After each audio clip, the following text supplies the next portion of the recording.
Į kasmetinę mūsų angelų sargų mugę, derliaus šventę.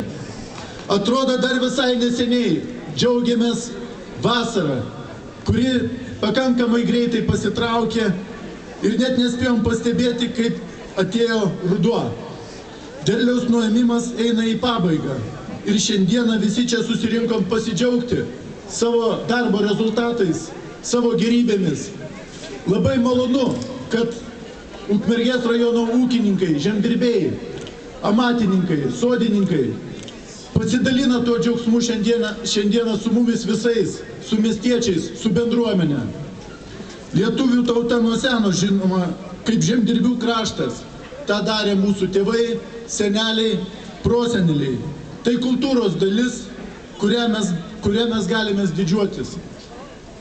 Turbūt nėra nieko geriau, kaip šiame skubančiame, lekiančiame pasaulyje sustoti, atsikvėpti, suleisti rankas į žemę ir iš jos pasisemti stiprybės.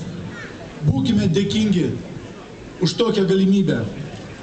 Tačiau turime nepamiršti, kad lietuvių patarlė sako, reikia ne tik dirbti, bet ir šventes švęsti, ko mes šiandien čia ir susirinkom.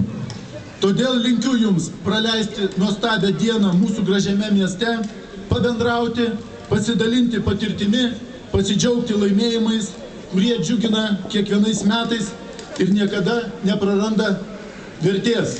Geros jums nuotaikos, gražios dienos, gražios šventės. Na, o dabar belieka paskelbti mugės pradžią. Šįkart, mielieji, ne patranka išaus, ne laužas degs, ne pabaigtuvių vainikas kils, bet rajono meras sudaužys puodynę su pinigėliais. Kas tų pinigėlių daugiau prisirinks, tas laimingas ir turtingas visus metus bus ir dar gausesnio derliaus kitais metais susilauks. Taigi, mielieji, būkit gudrus, toj suduž puodynė.